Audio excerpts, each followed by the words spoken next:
Знаеш ли, че най-повтарящите се сънища носят ясни послания от подсъзнанието и душата към будното ни аз? Първият често срещан сън е падането, което показва нужда от доверие в живота и освобождаване от контрол там, където вече не служи. Вторият е летенето, което говори за израстване, лекота и готовност да преминеш отвъд старите ограничения с повече вяра в себе си. Третият е падането на зъби, което символизира промяна в начина на изразяване и страх от загуба на сила или автентичен глас.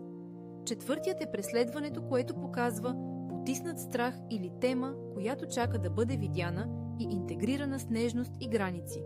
Петият е изпитът без подготовка, който разкрива нужда от по-добра структура, самодисциплина и доверие във вътрешното знание.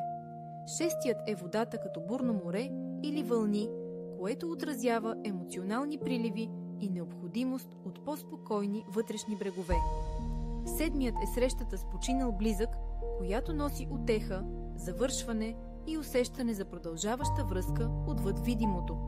Кой от тези сънища се появява най-често при теб и какво послание усещаш, че носи в този момент от живота ти? Заедно можем да преминем отвъд материалното и да се отворим към безкрайните възможности на духа. Благодаря ти, че беше с мен. С любов, Зорница Сребрева.